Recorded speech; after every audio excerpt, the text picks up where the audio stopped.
Milord, मैं इतनी ज्यादा अंग्रेजी तो समझता नहीं हूं, लेकिन इतना समझ गया हूं कि साहब ये कह रहे हैं कि इस केस को इसी वक्त बंद कर दिया जाए। बराबर है, आप सही कह रहे हैं। मुझे तो इस केस की झंझट में पड़ना ही नहीं है मिलोड। हम तो गुजराती लोग हैं, धंधे वाले। भगवान हो या ना हो, इससे मुझे कोई फर्क नहीं पड़ता। ये तो इंश्योरेंस वालों ने कहा कि भगवान ने तुम्हारी दुकान गिराई है या भगवान की वजह से मेरी दुकान गिरी, तो मैंने कहा ठीक है, भगवान मुझे उसके पैसे दे दे, केस खत्म। लेकिन भगवान तुम्हारी दुकान क्यों गिराएंगे? मूर्ख कहीं का। स्वामी जी प्लीज, जो कुछ भी कहना है विटनेस बॉक्स में आकर कहें।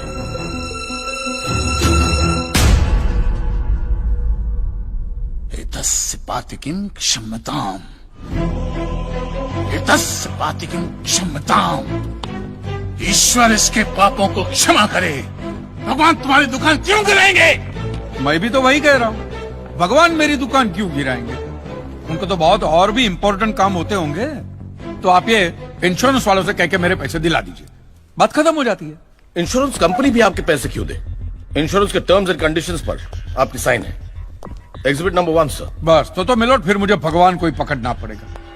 तो फिर बुलाइए वो राम जी, शिव जी, गणपति, जिससे भी आपकी पटती कीजिए। हड़गुम्बा तांडव बिंडो करके उधर। मूर्ख! मोक्ष की प्राप्ति होती है तभी भगवान मिलते हैं। तेरे जैसे तुच्छ मनुष्य के लिए भगवान धरती पर नहीं आएंगे। होंगे तो आएंगे ना महाराज। अरे क्या इतना लाखों का टर्नओवर है आपको, और थोड़ा ही सेटलमेंट करना, कर दीजिए। मैं तो कैश डिस्काउंट भी दूंगा। सच। I object my lord. भगवान की सेवा कार्य को धंधा कह रहे मिस्टर कांजी, बिजनेस? हाँ, ये बिजनेस ही है मिलोड, बिल्कुल बिजनेस है ये।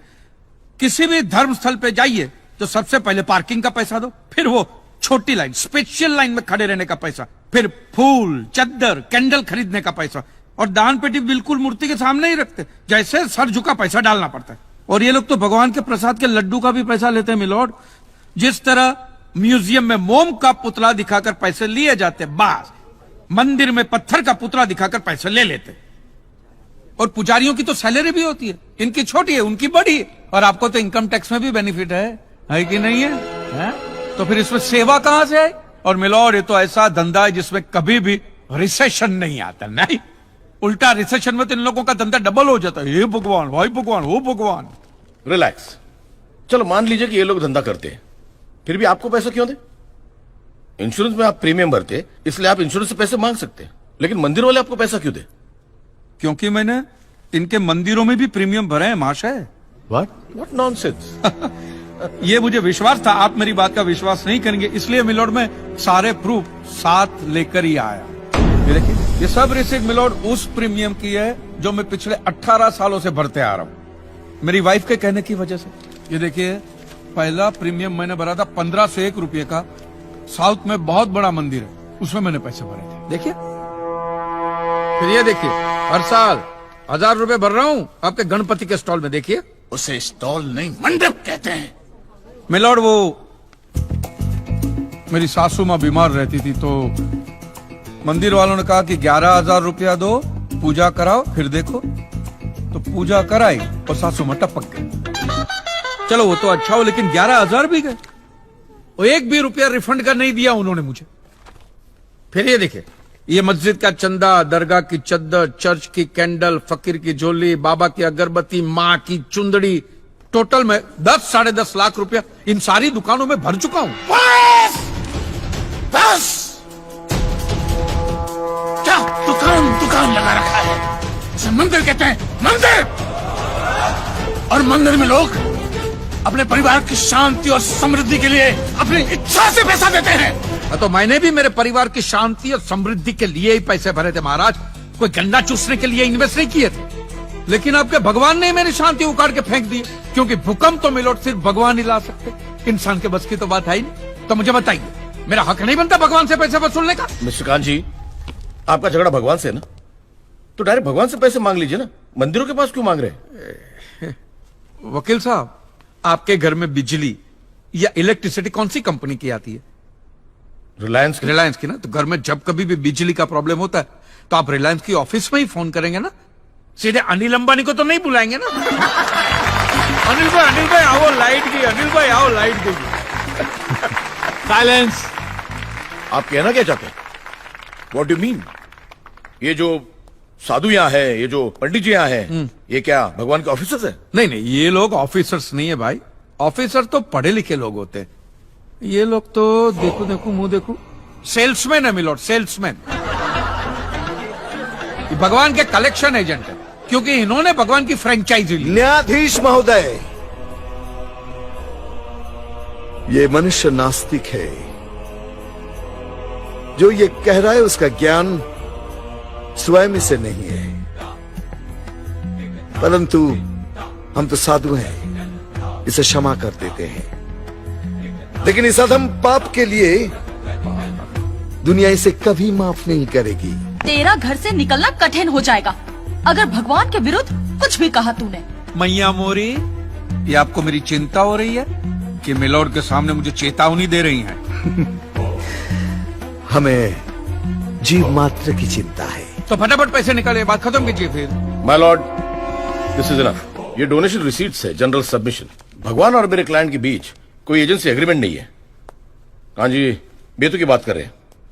इतनी छोटी सी बात के लिए भगवान पर केस नहीं हो सकता। छोटी बात मिलोड, ये छोटी बात नहीं है। वो दुकान मेरा सब कुछ है, मेरी रोजी रोटी, मेरे बीवी बच्चों का सहारा वो दुकान है। और एक एक रुपया जोड़ के दिन रात की मेहनत के बाद मैंने वो दुकान बनाई थी। आज वहां पे सिर्फ जमीन का टुकड़ा रह गया है, वो भी कोई लेने को तैयार नहीं है। ये मंदिर वाले कहते हैं श्रद्धा से दान दो, आपका कभी बुरा नहीं होगा। और ये इंश्योरेंस वाले कहते हैं टाइम पे प्रीमियम दो, बुरा हुआ तो हम है ना। तो मैंने तो दान भी दिया है मिलोड, और प्रीमियम भी भरे, और आज दोनों के दोनों ने हाथ ऊपर कर लिए। मैं एक मामूली आदमी, मिडिल क्लास में, मेरा परिवार, मेरे बीवी बच्चे रास्ते पे आ जाएंगे। नहीं मिलोड, आपको मेरी बात इस अदालत में रखने का मुझे मौका देना ही चाहिए। और भारत का संविधान भी मुझे मेरी बात इस अदालत में रखने का हक देता है। Please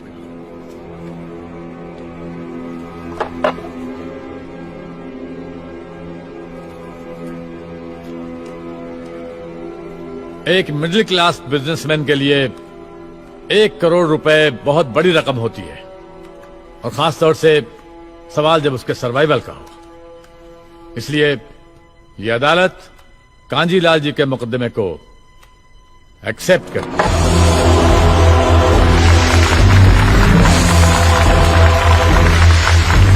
silence.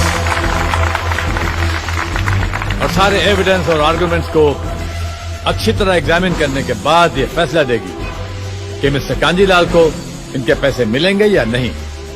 अगर मिलेंगे तो कौन देगा, इंश्योरेंस कंपनी या फिर मंदिर? Court is adjourn for the day.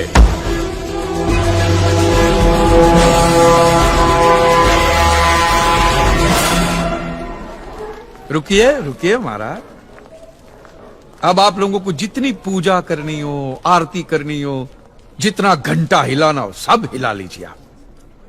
आपके भगवान ने मेरे अकेले की दुकान गिराई है ना, तो अब मैंने अकेले ने उसकी सारी दुकानों पे ताले नहीं लगवाए ना महाराज, तो मेरा नाम भी कांजी लालजी मेहता नहीं।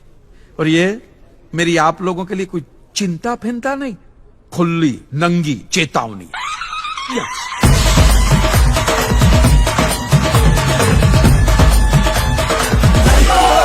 ये असलम भाई थोड़े डरे हुए। आदाब। पिछली सुनामी में इनका सब कुछ तबाह हो गया। अपनी बहन के निकाह के लिए इन्होंने जो पूंजी इकट्ठी की थी वो सब पानी में बह गई। तो आप भी कर दीजिए केस। बिरादरी से बेदखल कर दिया जाएगा अगर मैं मौलवी साहब या मजहब के खिलाफ जाता हूँ। देखो असलम मियां, तुम किसी के खिलाफ नहीं जा रहे हो। जिन्होंने तुम्हें मजहब के बारे में बताया, जिन्होंने तुम्हें नमाज पढ़ना सिखाया, उनसे तुम सिर्फ सवाल कर रहे हो कि अल्लाह मियां ने तुम्हारे साथ ऐसा क्यों किया। हाँ, लेकिन मौलवी साहब के सामने असलम भाई, जब अपने और बच्चों के सर पे छत नहीं रहेगी तो क्या मौलवी साहब तुम्हें अपने घर में पनाह देंगे? मजहब इंसानों के लिए बनता है, मजहब के लिए इंसान नहीं बनते।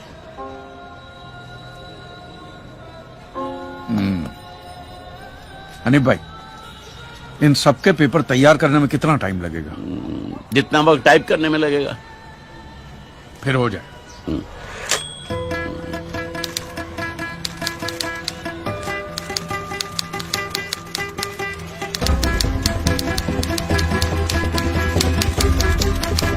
कांजी मेहता। इंश्योरेंस कंपनी और धार्मिक संस्थाओं के बीच फंस चुके हैं advocate Sardesai. For God sake prove that God exist and make God पे एवरीथिंग। मंदिर, मस्जिद, चर्चेस, डेल पे एवरीथिंग। अरे ओ कांजी, तुम्हारी लड़ाई तो तुम्हारे भगवान से थी ना, साइलेंस प्लीज। तो हमें यहाँ क्यों बुलाया है? मौलवी साहब, किस धर्म के भगवान की परमिशन की वजह से ये भूकंप आया था, या वो सुनामी आई थी, या कौन सी कुदरती आफत आई थी, वो मैं कैसे बता सकता हूं? ये तो आप लोगों का डिपार्टमेंट है ना। जज साहब, ये लोग एवरी डे ऊपर वाले के टच में रहते, सुबह शाम बात होती ही रहती है, तो आपस में तय करके बता दीजिए वो किस धर्म का ऊपर वाला था जिसने काम किया। हमारा ईश्वर हमारे धर्म के मनुष्य का अहित क्यों करेगा? God will never do such a thing. Silence, please. He loves his children. तो क्या हमारा अल्लाह नफरत करता है उसके बंदों से? रिलैक्स। अपनी जगह पर बैठ जाइए। इतने सारे केसेस को स्टडी करने के लिए इस कोर्ट को कुछ और वक्त चाहिए। इस मुकदमे से ताल्लुक रखने वाला कोई भी शख्स देश से बाहर नहीं जा सकेगा। क्या? The court is adjourned.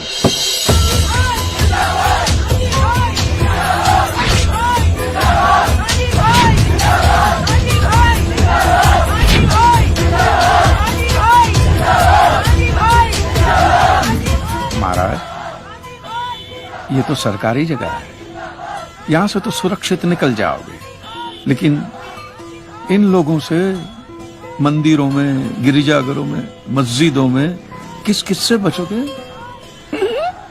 And welcome to a very special episode of oh my god. आज का एपिसोड स्पेशल क्यों है?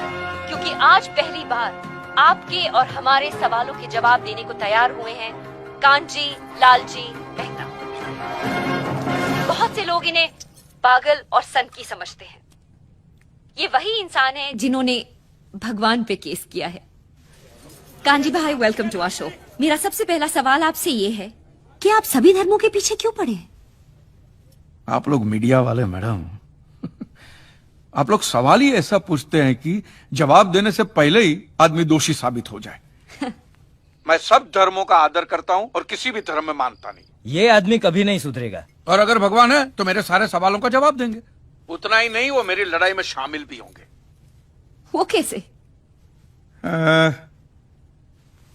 अब जब छोटी थी, हाँ, छोटी बच्ची थी, तो अपने पापा से चॉकलेट मांगने के लिए अब क्या करती थी? माने ऐसे पापा के नाम की माला जपती थी, पापा चॉकलेट दो, चॉकलेट दो, चॉकलेट दो, कि पापा के सामने अगरबत्ती घुमाती थी या फूल फेंकती? नहीं, मैं ऐसा सब कुछ नहीं करती थी। जो मुझे जो चाहिए होता था मैं उनसे डायरेक्टली मांग लेती थी। मतलब एग्जैक्टली मैडम, एग्जैक्टली। मैं भी तो वही कर रहा हूं। हुआ यह है कि दुनिया वालों ने मुझे बचपन से ऐसा समझाया कि भगवान तो हमारे बाप के समान है, होगा, लेकिन मैं यकीन कैसे करूं जब तक वो मेरा बाप मेरे सामने नहीं आता? तू तो नास्तिक है, भगवान कैसे तेरे सामने आएगा? माँ जी आप खाइए। कांची भाई, वैसे तो मैं भी मानता हूँ कि भगवान हमारे पिता समान है। हाँ। तो क्या वो मेरे सामने आएंगे? आप ये मंदिर मूर्ति वगैरह में मानते हैं? हाँ, मानता हूँ। तो वो तुम्हारे सामने नहीं आएंगे। लेकिन क्यों?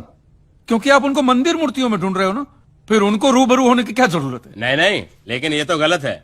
भगवान तो होता ही है। 2 साल से मुझे अच्छी नौकरी नहीं मिल रही थी। मैंने मन्नत मांगी कि मुझे अच्छी नौकरी मिल जाएगी तो मैं अपने बाल अर्पण करके आऊंगा, और देखो मुझे नौकरी मिल गई। ओहो, पूरे के पूरे अर्पण कर दिए।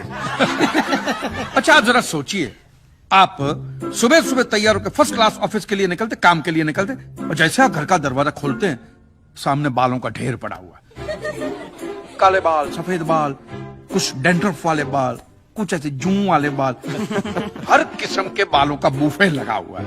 तो मुझे बताइए, आपको कैसा लगेगा? मुझे बिल्कुल ही अच्छा नहीं लगेगा, है ना? तो सोचो भगवान को कितना बुरा लगता होगा। है? भगवान ने दरवाजा खोला कि बाल बाल बाल बाल। ये कांजी भाई लॉजिक तो सही इस्तेमाल करते हैं। आपको पता है इन बालों का क्या होता है? धंधा होता है, बिजनेस होता है। ये बाल अमेरिका, लंदन, ऐसे विदेशों में बेचे जाते हैं। इन शॉर्ट, आपकी श्रद्धा का वहां धंधा होता है। इवन सरिया पैसरा बंदे में दम है यार। लेकिन उन पैसों से स्कूल, अनाथ आश्रम, अस्पताल, चैरिटेबल ट्रस्ट चलते हैं, उससे भी आपको दिक्कत है? ये तो ऐसी बात होगी, जो गुटखा बेचता है वही कैंसर की हॉस्पिटल खोलता है। और मैडम ये सब चलाना ही पड़ेगा, क्योंकि ये सारा पैसा ब्लैक का आता है। इसका अगर आपने व्हाइट में कोई ट्रांजैक्शन नहीं दिखा तो इनकम टैक्स वाले आपका गला दबा के जेल में डाल देवे। मुझे प्रॉब्लम है इनके पैसे निकालने के तरीकों से। जिस तरह वो माफिया वाले गन दिखा के डराते हैं, ये लोग भगवान दिखा के डराते। That's a good one. आपके बच्चे की कुंडली बहुत खराब है, वो मांगलिक है, उसको काल सर्प योग है, शनि का साया है, मंगल की माया है। क्या है ये? वो बेचारा अभी अभी तो पैदा हुआ, उसको सांस तो लेने दो। फिर इस सब के इलाज के लिए वो लोग पूजा पाठ की बंदूकें निकालते हैं, और जीते जी तो छोड़िए, ये आपको अगले जन्म के लिए भी डराते हैं। हाँ, कि अगर इस जन्म में आपने ये किया तो अगले जन्म में कुत्ते बनोगे, या अगर ये किया तो कीड़े बनोगे, मकोड़े बनोगे, नर्क में जाओगे। और फिर तो नर्क का पूरा मेनू कार्ड भी पड़ता है कि आपको वहां कांटों के बिस्तर पे सुलाया जाएगा, आके दरिया में झोंका जाएगा, गर्मा गर्म तेल में फ्राई किया जाएगा। मैं आदमी हूं कि पकोड़ा हूं?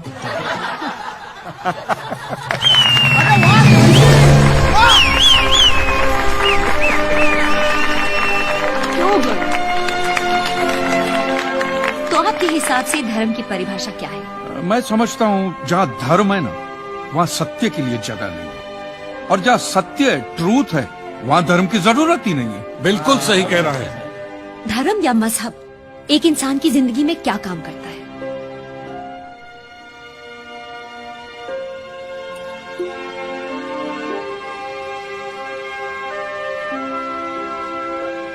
मेरे हिसाब से तो एक ही काम करता है, या तो वो इंसान को बेबस बनाता है, या फिर आतंकवाद।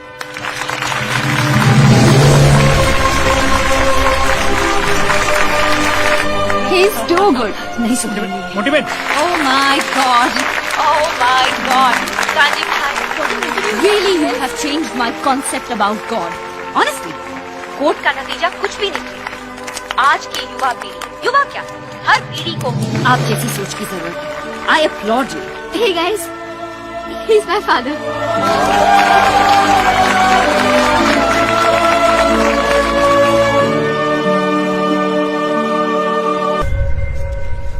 सिद्धेश्वर महाराज, आपकी ये मंदिर वाली जो जगह है वो कितने एकड़ में फैली हुई है? 22 एकड़ में, 22, जिसमें 322 छोटे छोटे मंदिर हैं भगवान के। ओहो, माने भगवान का पूरा शॉपिंग मॉल ही सजा के रखा है। साइलेंस।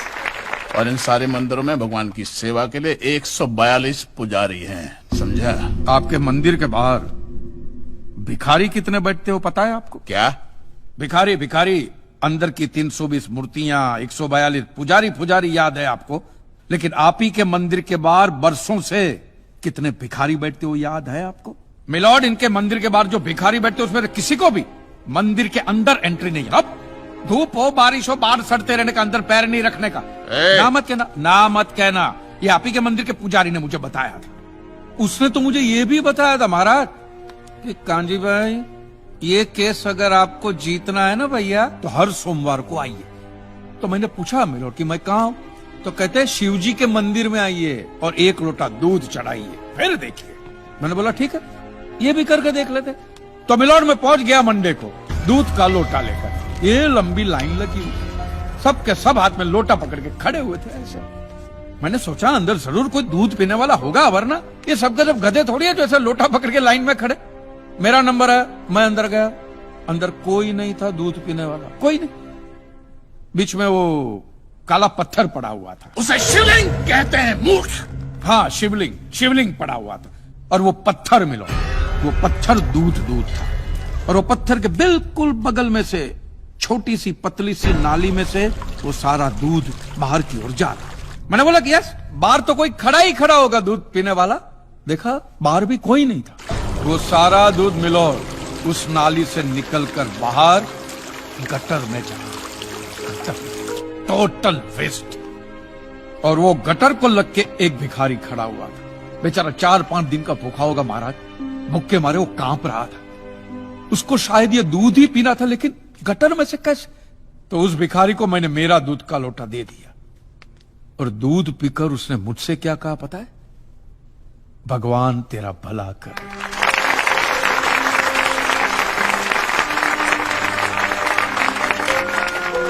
तो मंदिर में आने वाला एक एक इंसान वो पत्थर पे दूध डालने के बजाय किसी गरीब के पेट में डाले तो सबसे ज्यादा पुण्य मिलेगा, नहीं?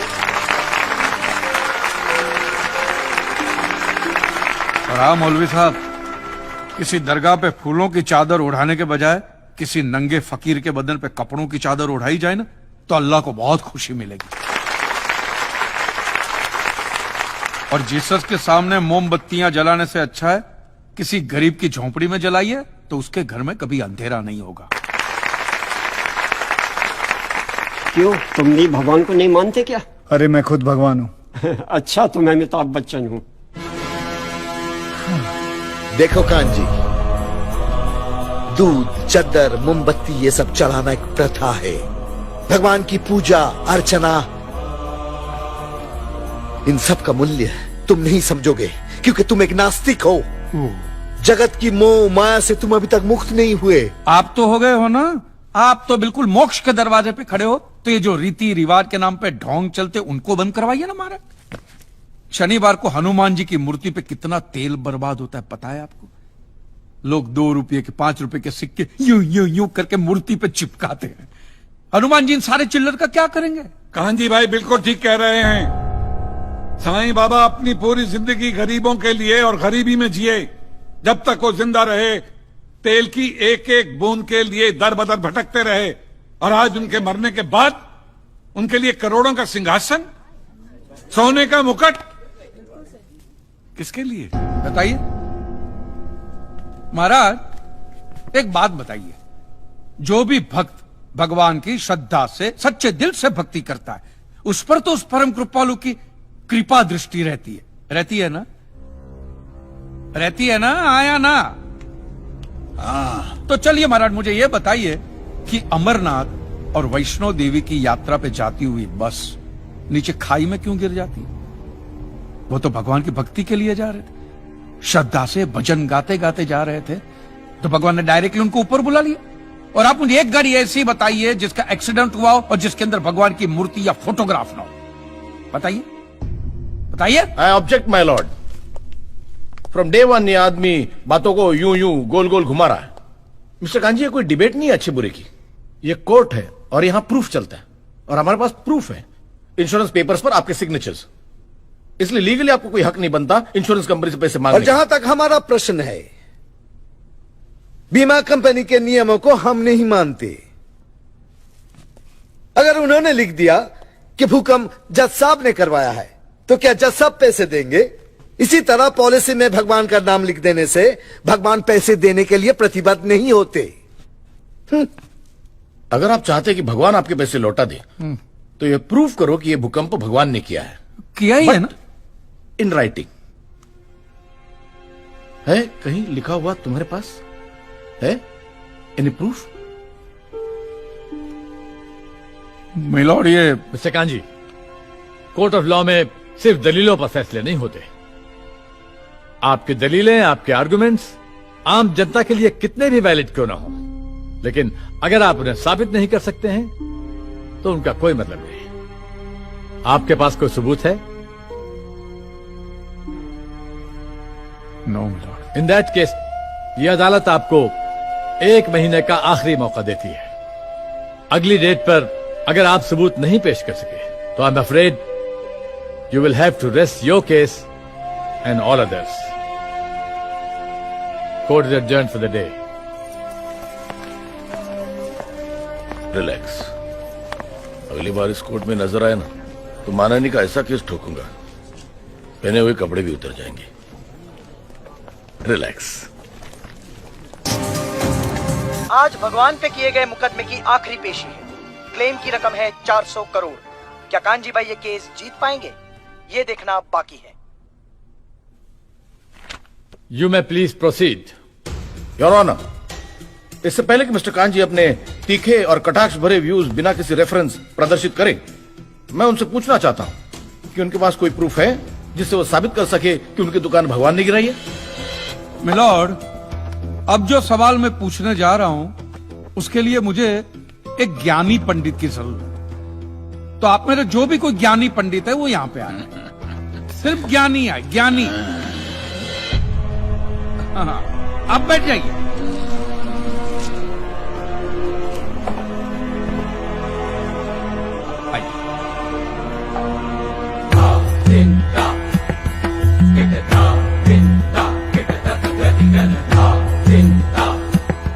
Get it down. महाराज, आप जो पंडित लोग आपके प्रवचन में जो शास्त्रों की बातें करते हैं, तो शास्त्रों में जो भी लिखा होता है वो सब सही होता है? 100%। ऐसा कहां लिखा है? ये तो आप कह रहे हैं। गीता में लिखा है। अच्छा, क्या लिखा है गीता में? गीता के 4थे अध्याय का 40वां श्लोक, अज्ञस्य अश्रद्धानस्य संशयात्मा विनश्यति, नायम लोकस्ति ना परा ना सुखम संशयात्मना। मतलब क्या? इसका अर्थ है जो अज्ञानी श्रद्धा विहीन मनुष्य शास्त्र पर संदेह या शक करता है, उसका विनाश निश्चित है। उसे भूलोक या परलोक कहीं भी शांति नहीं मिलती। समझा? ये बहुत इंटरेस्टिंग आइटम है। महाराज, आपको ये गीता में या शास्त्रों में कुछ भी समझ में आता है? कि जो भी लीलाधर महाराज बोल रहे उसमें बस ऐसे समझा समझा करके हाथ हिला रहे हैं। मिलोड, वो स्कूल में छोटे छोटे बच्चे होते, उनको प्रेयर कभी पूरी याद नहीं रहती, तो बेचारे आंख बंद करके ऐसे करके होंठ हिलाते, वो होंठ हिलाते, ये हाथ हिलाते। एक कांजी, तूने एक सिद्ध साधु का अपमान किया है, तो तुझे नरक में भी जगह नहीं मिलेगी। कहां से मिलेगी महाराज? आप लोगों ने पहले से ही वहां कुल्ले टिका के रखे हैं।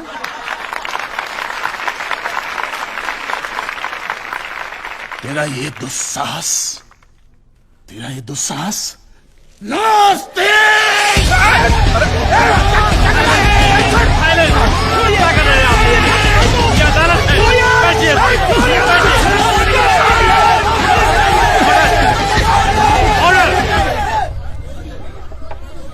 बैठ जाइए।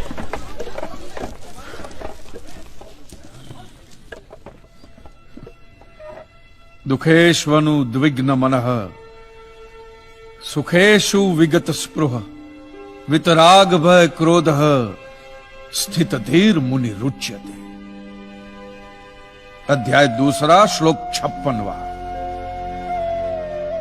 अर्थात जिस मनुष्य के लिए सुख और दुख समान अवस्था है, जो भय और क्रोध से मुक्त है, जो स्थिर बुद्धि वाला है ना, वही सिद्ध पुरुष कहलाता है।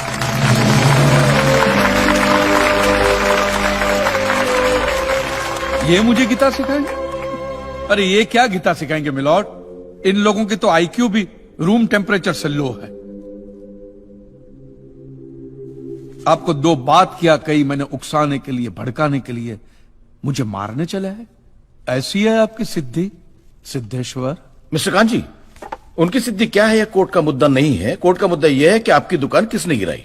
भगवान ने गिराई है। यह आप फैसला सुना रहे। फैसला सुनाना जज साहब का काम है, आपका नहीं। आपको तो सिर्फ प्रूफ करना है कि उस दिन जो भूकंप आया वो भगवान की वजह से आया था, जो प्रूफ करना इंपॉसिबल है। Relax relax relax, nothing is impossible. स्वामी जी, एक बात बताइए, भगवान ने ही ये भगवत गीता कही है? कही है। और भगवत गीता में जो भी कहा गया है वो सब सच है? 100%। Point to be noted milord. तो मुझे एक बात बताइए कि भगवान ने भगवत गीता के 9वें अध्याय के 8वें श्लोक में क्यों ऐसा कहा है कि पूरी सृष्टि का सर्जन मेरी इच्छा से हुआ, इसका विनाश भी मेरी इच्छा से होगा, ये पूरी सृष्टि मेरी इच्छा के अधीन है, इसके सर्जन और विनाश के लिए सिर्फ मैं और मैं ही जिम्मेदार हूं। और ये देखिए मिलॉर्ड, ये बाइबल में भी कहा गया है, Aiza chapter 54 verse 16। See, it is I who have created the smith who blows the fire of coals and produces a weapon fit for his purpose. I have also created the ravager to destroy.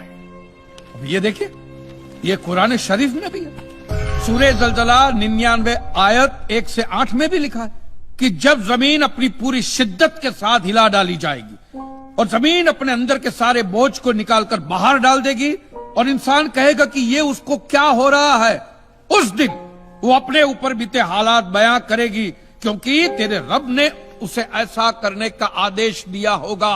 रब ने।